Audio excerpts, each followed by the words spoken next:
que on nous rabâche toute la journée que c'est une crise, qu'on peut pas faire autrement, qu'il n'y a pas d'alternative, que c'est la faute de l'État qui est impécunieux, ou des citoyens qui vivent au-dessus de leurs moyens et qui sont des privilégiés, et qui nous le répètent tous les jours à tel point que les gens l'intègrent comme si c'était une vérité. Or, l'état d'endettement de la puissance publique est pas du tout une fatalité, c'est une construction politique qui sert à servir les gens. Pour endetter un État, il faut je prends l'image de deux pinces, il faut deux actions, deux trahisons.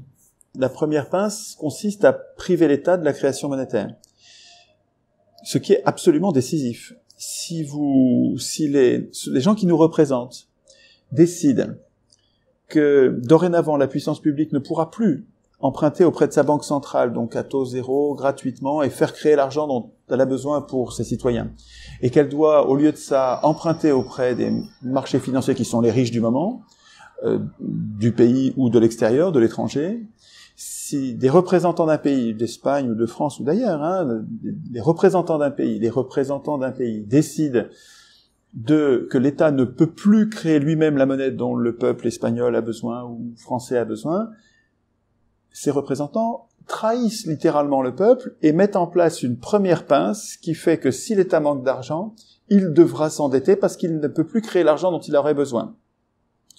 Mais cette pince-là ne suffit pas à pincer l'État parce que, donc pour pincer, il faut une paire de pinces, parce que si l'État qui perçoit des impôts et gère ses dépenses décide de ce qu'il va dépenser. Si l'État dépense exactement les impôts, sans dépenser plus, il n'a pas besoin d'argent supplémentaire.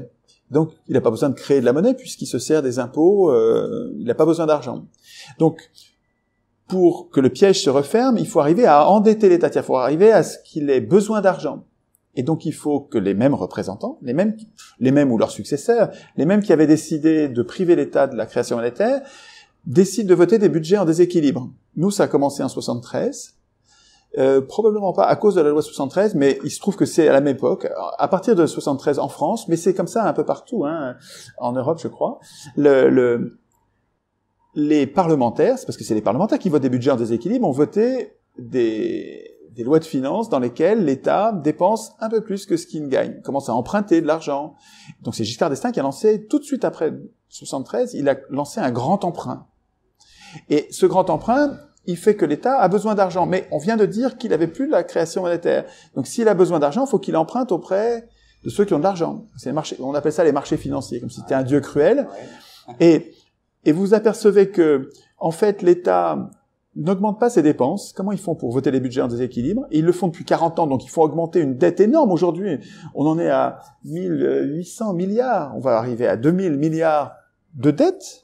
Alors qu'un État digne de ce nom ne devrait pas emprunter de l'argent. Mais donc, c'est progressivement depuis 40 ans qu'on a voté des budgets en déséquilibre, non pas en augmentant les dépenses de l'État, en construisant des autoroutes, ou pas du tout, ou des hôpitaux, non, en baissant les impôts des plus riches. On appelle ça, ici en France, on appelle ça des niches fiscales. C'est-à-dire ils ont mis l'État dans une situation, cette deuxième pince qui consiste à endetter l'État en votant des budgets en déséquilibre pendant 40 ans, et ça, c'est les socialistes comme les UMP, les soi-disant de gauche, soi-disant de droite, sont tous au service de la banque et des ultra-riches, dont ils servent les intérêts en ligotant l'État, en mettant l'État dans un carcan qui fait que...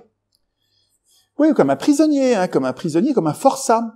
Et comme c'est l'État qui est détenteur de la puissance publique, et donc de l'armée, de la police, monopole de la force, cet État va être comme contraint par les marchés financiers d'imposer une loi de fer au peuple, avec ce qu'ils appellent l'austérité, mais qui est un coup d'État bancaire, qui a rien, c'est pas du tout une crise, c'est un piège monté de toutes pièces depuis 40 ans, avec des éléments du piège. L'interdiction de la création monétaire aux États a été verrouillée au plus haut niveau par l'article 104 du traité de Maastricht, qui est devenu 123 de Lisbonne, et vous êtes enfermés, les Espagnols sont enfermés dans le même piège.